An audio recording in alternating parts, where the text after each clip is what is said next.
All right, we're gonna get started because you know we only have a limited amount of time, and hopefully folks will see the email and join with us. So real quick, my name is Sammy. I'm the rabbinic intern for the summer here at Share with Israel, and I was asked to teach a class, and I thought, why not go through some funky pieces of Talmud together and see what we can learn from them and laugh together and learn what crazy things our rabbis thought of, about 1500 plus years ago.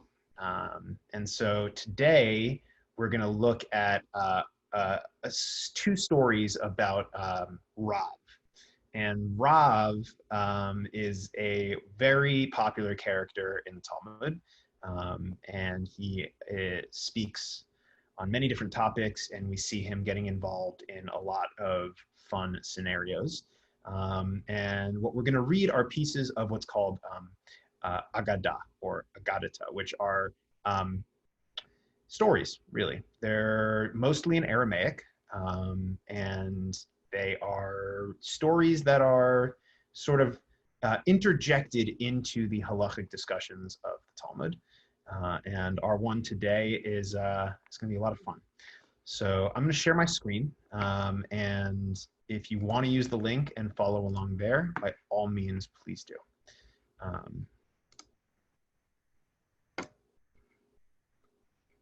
Okay.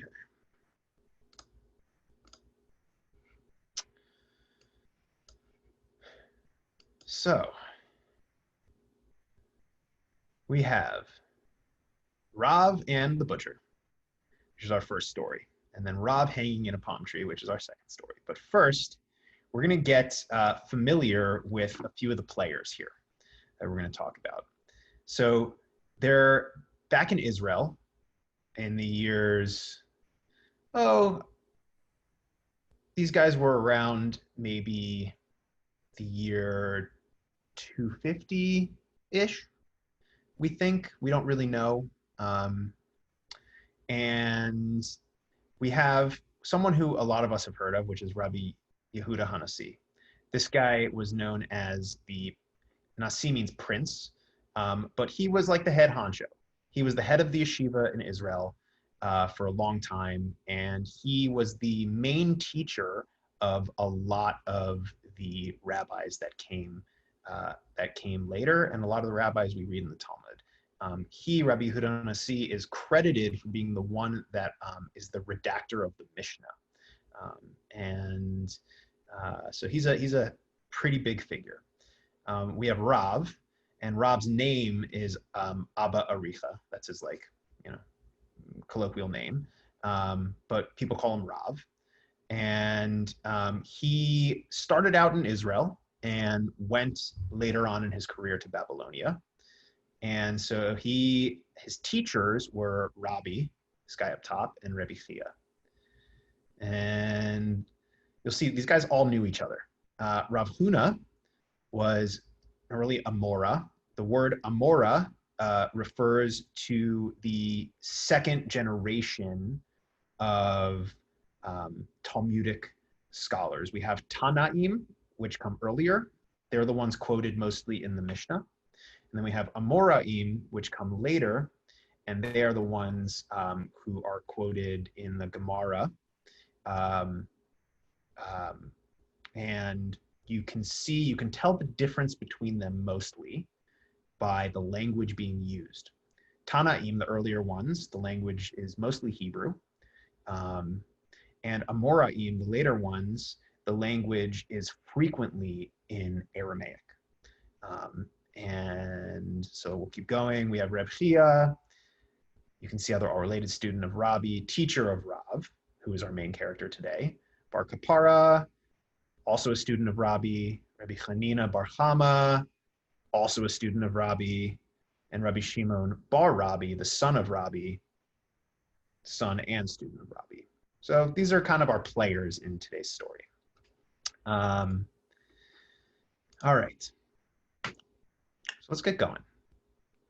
I'm going to read, and then I'm going to ask questions. And as we go through it, I'm gonna just ask questions and please feel free to answer them. Also, as I'm reading, if you have any questions of your own, just jump right in, unmute yourself and ask questions along the way. I love questions, yes.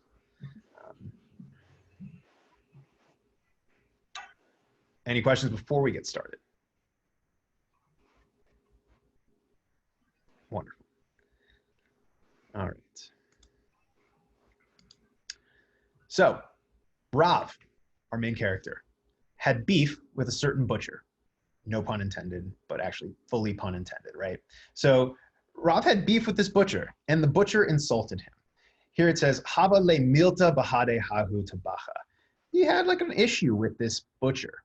And I want to first paint this picture that Rav is a very wealthy guy who is very well known in town. And he had an issue with this butcher who, if you think about it, the butcher wasn't the high status, highbrow, societal level that Rav was. He was a butcher and he was working hard. Okay.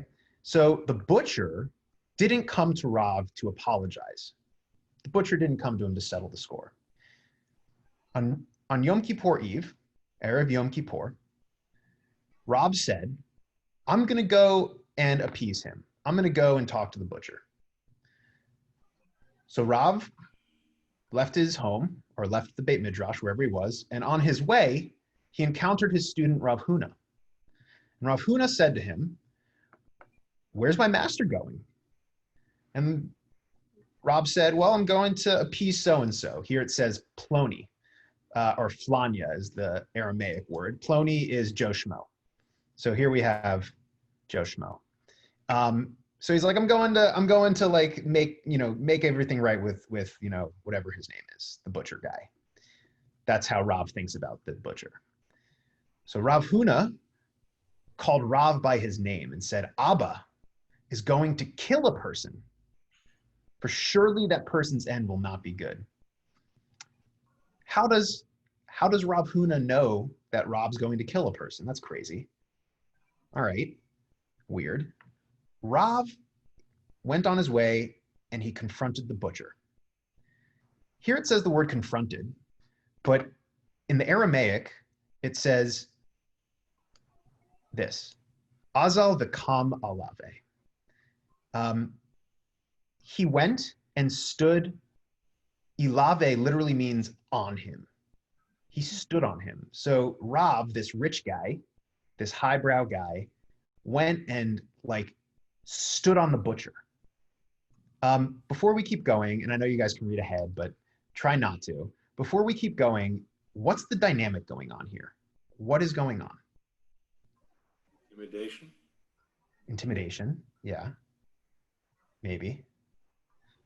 Right? How do like?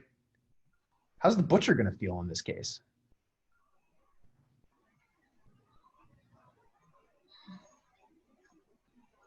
I can't breathe. Can't breathe. He's like, geez, man, like, get off my case, right? So he found the butcher sitting and splitting the head of an animal. Butcher was doing what a butcher does. Also, it's Erev Yom Kippur, so this butcher is trying to get out as much meat as possible to people so they can eat before their fast, right? So this butcher's busy. It's like probably one of his busiest nights of the year. And the butcher raised his eyes and saw Rav. And he said to Rav, are you Abba? Using his first name. So breaking the class barrier, showing no respect, saying, are you Abba? And the butcher says, go. I have nothing to say to you. Like, I got no beef with you. Get out of here. So then, immediately after the butcher says, Rav, get out of here. I don't want to deal with you. While he was splitting the head, one of the bones of the head flew out and struck him in the throat and killed him, thereby fulfilling Rav Huna's prediction that Rav was going to kill somebody. A lot's going on here. But I want to first, before we get into all the weird things going on, open it up to you guys for your first reactions. Tell me what you think. How does this play out in your head? What's going on? This is Kadosh Baruch Hu taking revenge on the butcher for dissing, Robbie. Yeah, maybe. Totally. When is this, right? Erev Yom Kippur. What are you supposed to do on Erev Yom Kippur? Ask forgiveness from other people. Yeah. So And I wondered what the insult was. A certain butcher insulted Rav. It doesn't say. Yeah, what started all this that it was so serious? We have no idea.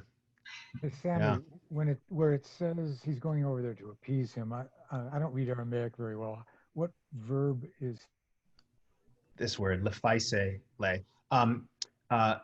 It is pei yud samech, lefayes, which is to appease, to like make amends with, to settle. So, and in Aramaic, it's just this formation.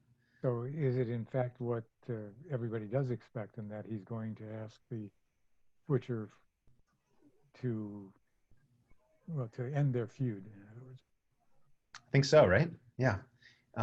That's the intention. Like Rob's intention is to go to the butcher and make up, right? And apologize to each other, or figure out how to make things okay before Yom Kippur.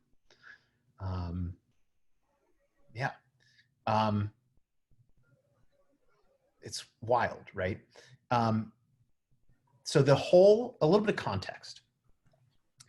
This little story is sandwiched into a much longer discussion about forgiveness, and about when you forgive someone, how you forgive someone, and it goes into a little bit of a discussion, which we're going to touch on in a moment, about how many times are you supposed to ask people for forgiveness, and how many times that you ask them until they are obligated to say okay. There's a long discussion that the Talmud has about this, and this little story is just stuck right in the middle of that discussion. And when I first read this, I was like, what does this have anything to do with anything?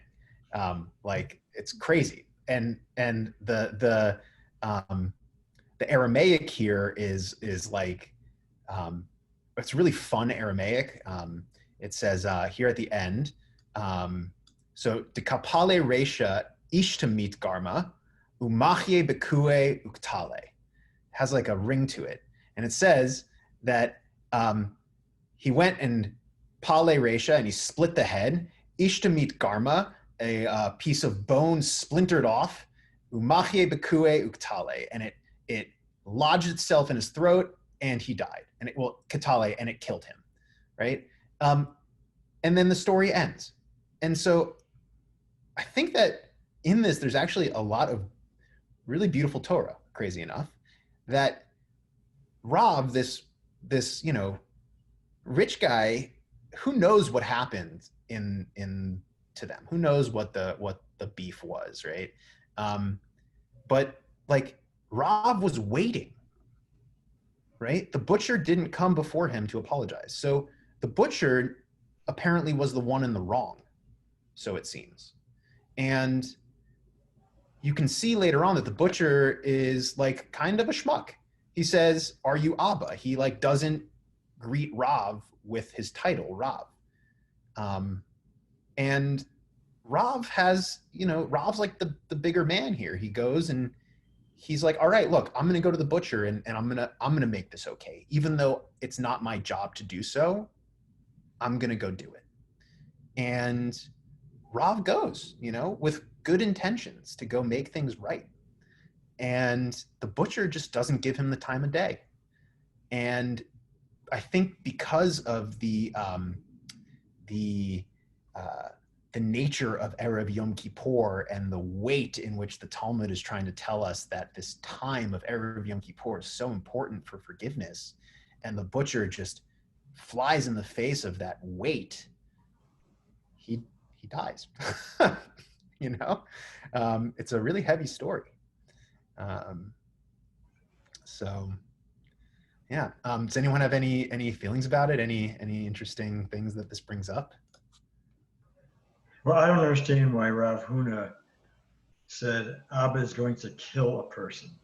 Why did he anticipate that he was going to kill a person?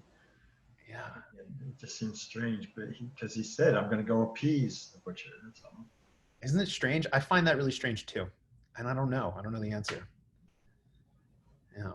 And then there's a question, I suppose, is this trying to tell us that this was God's will? That the butcher shall die because he did not come forward to try to ask forgiveness for his insult? That's all. Or is this just things happen that you can't attribute it to anybody or anything? Just accidents, terrible accidents happen, and that's just life. Yeah. What's the word they use for kill here? What's the Aramaic? Is it maybe right here. Katal? Kuf Tet. No. Originally, when Rav Huna called Rava his name. Yeah. Lemiktal, to cause someone to die. Okay, so that. Or actually, to cause someone to be killed is the. Right, so that kind of makes more sense. Yeah. This mem yud here is like a causative form of the verb. He's going to cause someone to be killed. So maybe and that's it says Lemiktal nafsha, which is just someone, really, actually. Even though nefesh means soul, we think of it as just a person. So does that mean that if he didn't go to the butcher looking for an apology, then the butcher would have never died? Maybe. Maybe he should have just let it go. Yeah. But Maybe he didn't have anything to do with the head split. I mean, with the bone fracturing off. Well, but the Rav Huna said Abba's going to cause him to be killed. Yeah. I go in there. I don't know. What does this teach us about how we deal with feuds between people? Forgive. Yeah. Well, no, and according to this, you shouldn't forgive because the guy died. Right? All right, so Barry, put a pin in that because we're going to come back to that. Interestingly enough, that is leading us into this next piece. Before we go on, I wanted to make an observation about Talmud and other literature at the time, Jewish literature. Please. They're very sensitive about privacy. I think. Say more. They don't name this poor butcher and embarrass him. They call him Ploni. Yeah. Or whatever the Aramaic is. Yeah, Flanya. Yeah. Which, by the way, comes from root, right? No, it's a Greek word. No, but isn't that the first time they used the phrase Ploni Almoni? No, root? it was in wide use in Greece, and it was taken from Greek literature and custom. Oh, I didn't know that. That's my understanding. Oh, I get that, but I think it was the first time in the Talmudic literature, in Hebrew literature. Yeah, I'm sorry. It is in Ruth, in fact. Yeah, but I don't know. I misunderstood what you were saying. Yeah. Hold on. One sec, everyone. Someone is getting some emails from people. For some reason, the link doesn't let people join. I've tried multiple times. All right, we are back, and we will figure this out at some point, and we will get everyone that signed up on the call, hopefully next week. So be it. These are these days. All right. Continuing on. Y'all ready? Yeah. All right. So, the Gemara further relates. We're going to talk more about this topic of whatever's going on here. So, Rav was reciting the Haftarah before Rabbi Yehuda Hanasi, the big guy, Rabbi Yehuda Hanasi. And so it was Rav's turn to do Haftarah that day. And Rabbi Chia, Rav's uncle and teacher, came in, and Rav returned to the beginning of reading the Haftarah and began again, out of respect. So afterwards, Rav Kapara came in, and Rav again returned to the beginning of the Haftarah portion, out of respect for Bar Kapara. Then Rabbi Shimon, son of Rabbi Yehuda Hanasi, son of the big guy, came in, and he returned again at the beginning of the portion. All right. So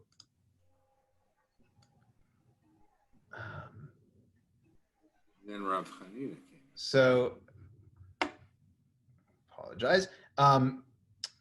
So then, all right, so this is like 3 times already Rav's like returned to the beginning of the Haftarah, right? So then Rabbi Chanina Bar Chama comes in, and Rav said to himself, like, should I go back and do this so many times? Like, give me a break.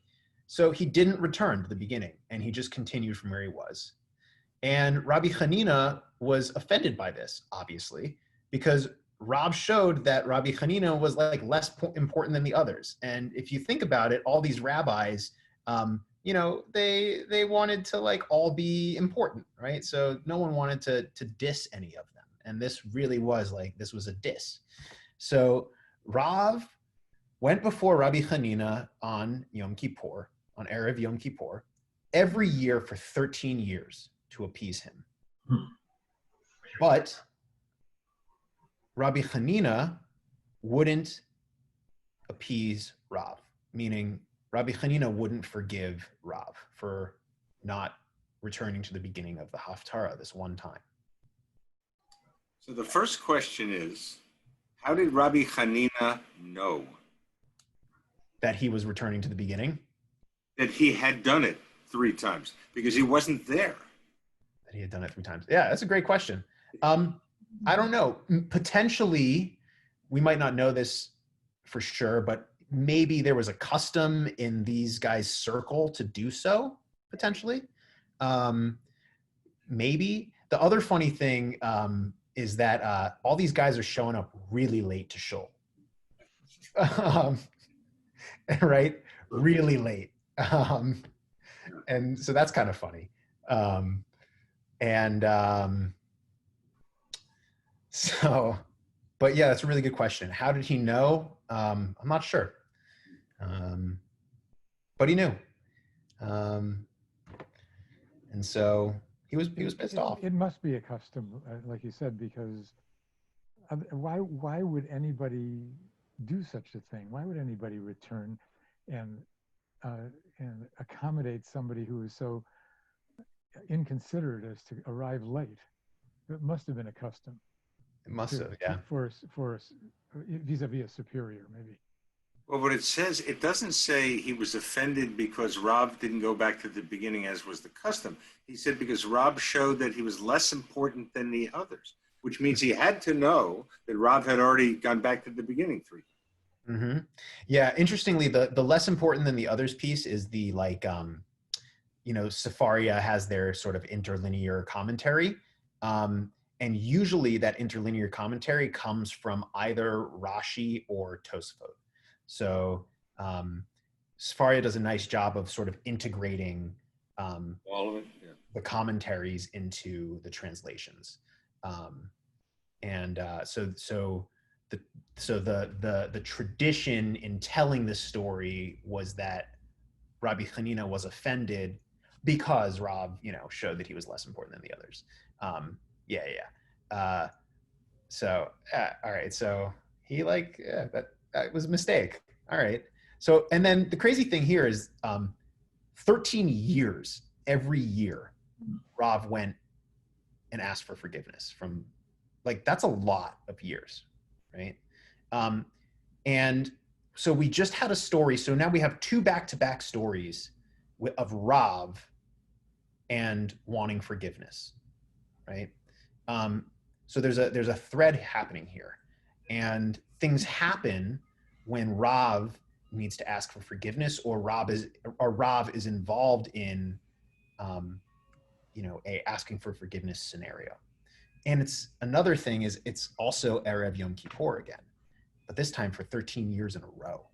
So, something's going on here. All right. So the Gemara asks, like, how could Rav do this?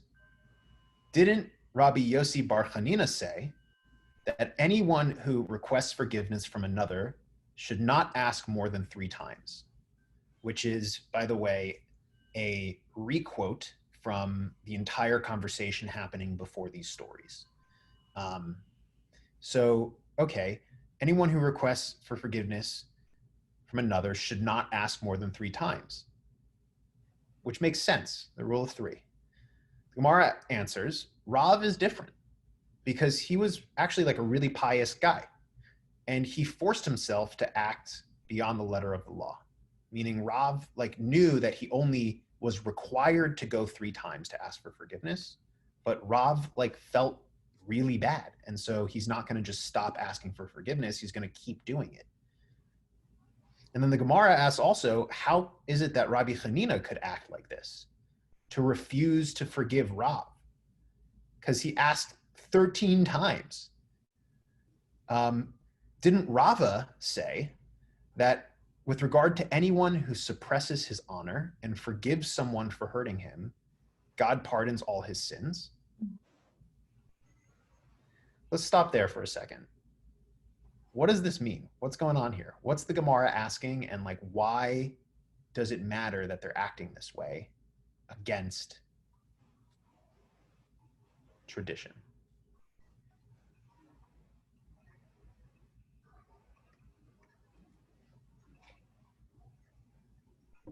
Well, the moral of the 2 stories seems to be you shouldn't hold a grudge against somebody. But eventually you should forgive and forget and move on with your life. Yeah.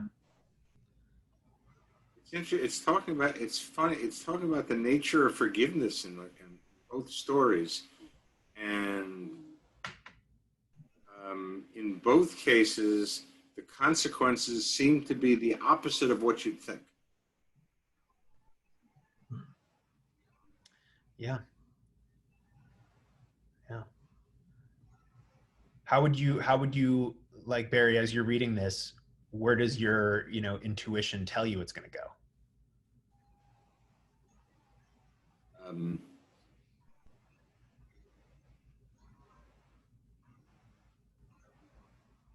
It's a tough question. Yeah, it's a tough question. And again, I'm wondering this last line.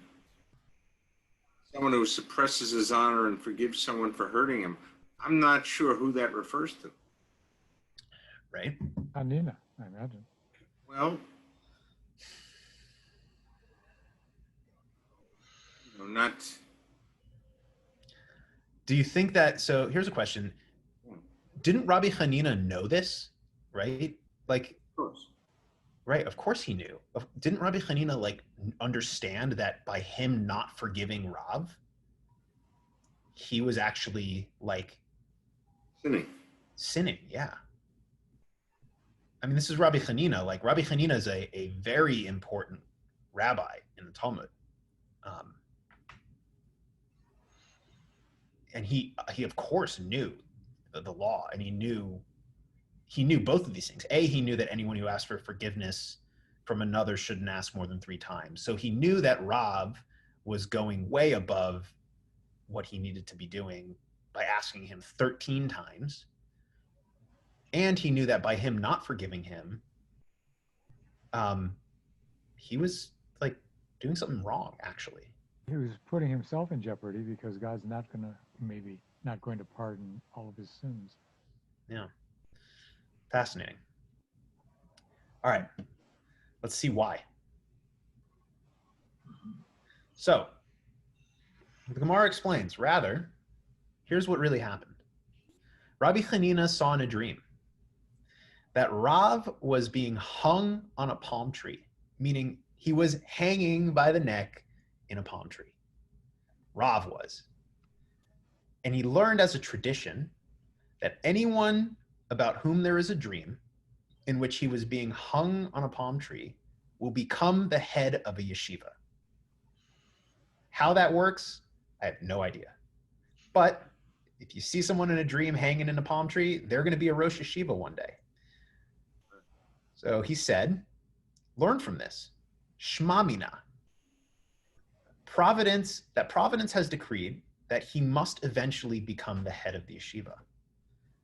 Therefore, I will not be appeased so that he will have to go study, that he will have to go and study Torah in Babylonia. Okay. So before we read the bottom explanation here.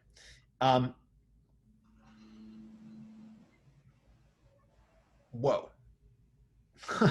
Yeah. Well, the lesson is so important that you can make somebody feel bad even. Yeah, right? Yeah. What a weird thing to happen, right? Rabbi Hanina had a dream, and that dream was the reason why he kept saying no to Rav. He kept the lack of forgiveness going for 13 times. So the reason is fascinating. Rabbi Hanina was the Rosh Yeshiva in Israel at the time. And there's this idea that you can't have two kings can't wear one crown. So Rabbi Hanina was threatened by Rav. He saw in this dream, he said, oh my gosh, Rav is going to be a Rosh Yeshiva one day. But I'm still here. I'm still alive. I'm the Rosh Yeshiva. That means that at some point, two things has to happen. One, either I'm going to die or I have to step down from my role and let Rav become Rosh Yeshiva. No way. So Rabbi Hanina purposefully pushed Rav away, purposefully kept telling him, I'm not going to forgive you. And apparently pushed Rav to the point where he ended up leaving Israel and moving to Babylonia, where Rav became the Rosh Yeshiva in Bavel. So, interestingly enough, this feud, this going against the law, quote unquote, going against the requirement to forgive someone, or the requirement to ask only 3 times, but really Rav went way above and beyond in asking for forgiveness. This all ended in something actually really incredible, which is Rav became the head of the yeshiva in Bavel. And that's the end of the story. That is a way that most people would probably not anticipate. Right? Yeah. I forget who it was that said before that this is a whole discussion about forgiveness, which is really what it is. I don't think this is a discussion about forgiveness. I think this is a discussion about we all just got the curfew notice. Yeah. About passive aggression. Say more. Why couldn't Hanina simply force him out politically somehow without embarrassing him? That's a good question. Yeah.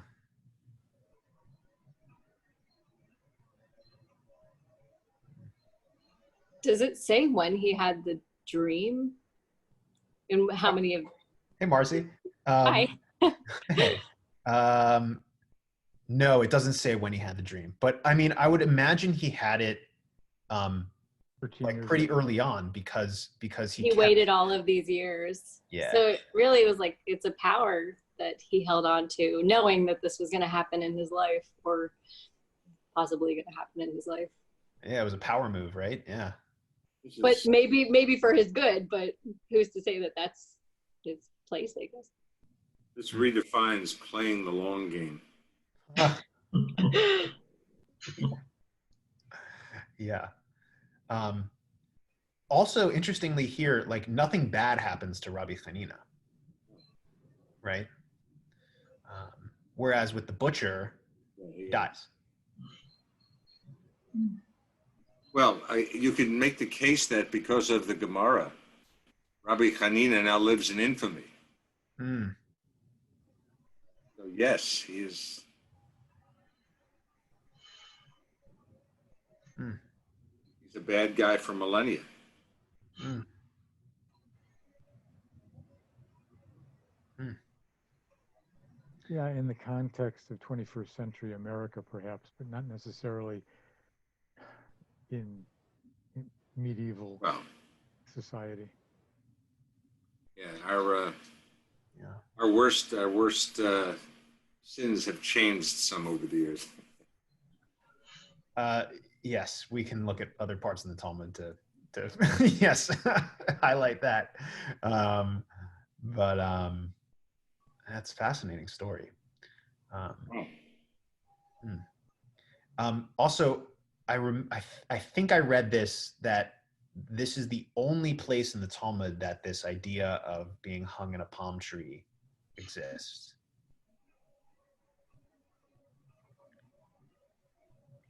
Don't quote me on that, but I I think that's right. Yeah.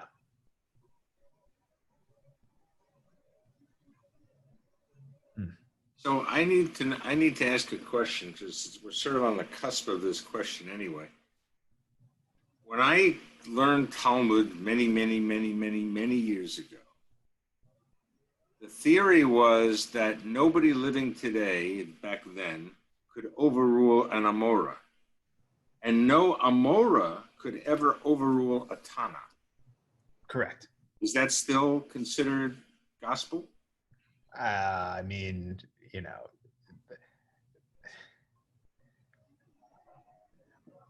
we're on, you know. Certainly not, because no. I mean, we are, you know, in the conservative,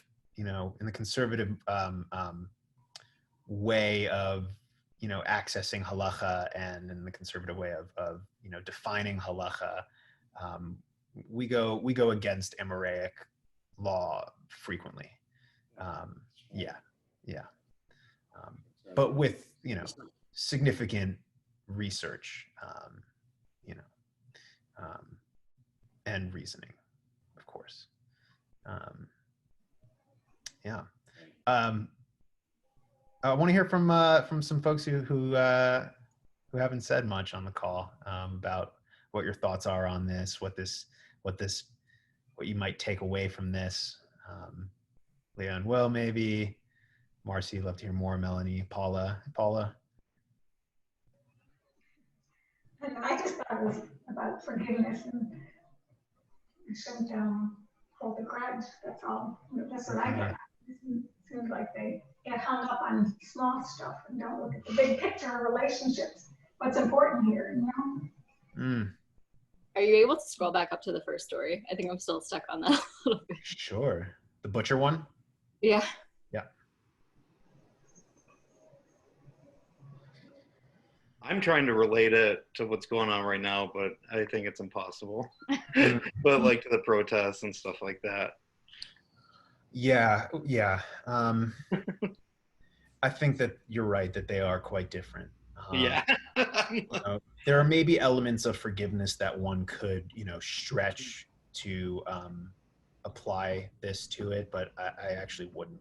Yeah, I don't think it would work. I keep thinking of it from more of a storytelling point of view, where I'm also caught on the first story, because it seems like there's this level of like dramatic irony where a character knows something that the other characters don't know, or the audience knows something that the other characters don't know, and it's kind of fun. And then the ending happens, and you're like, oh, and then he dies. And then he dies. Yep. And we might have known that if we had listened earlier in the story. So and the other story kind of has that little play on, well, maybe if we knew that he was the head of the yeshiva and all of that backstory, then it adds dimension to the storytelling, which I appreciate. Mm-hmm. Yeah. There's so much dimension to these stories, and a lot of it comes with, so when I'm in school and we're learning Talmud, a lot of times when there's this many like rabbis in one story, I have a little chart of like all of their relations and when we think they were alive and who was whose student and who was whose son and who knew each other. And you can see that, I mean, like a lot of these guys knew each other personally well, and we're in the same cities. And so you see the dynamics between them, and the stories told about them are fascinating. And it gives us, throughout some of the other things we'll be studying this summer, we get a nice window into like what life was like back then, which, just little small things. There's, the Talmud has a lot of, I don't know what to call it when it talks about just the way life works at a time. It's history, but it's not quite history. It's you relationships. You get relationships. Yeah, you learn about people's mannerisms and traditions and little idiosyncrasies, and we're going to get into a lot of those things similar to today. What's interesting to me is it also has to do with status and vanity. I mean, Rav is rich and powerful and prestigious, and here's the lowly butcher. Well, without the butcher, you don't eat. It's right.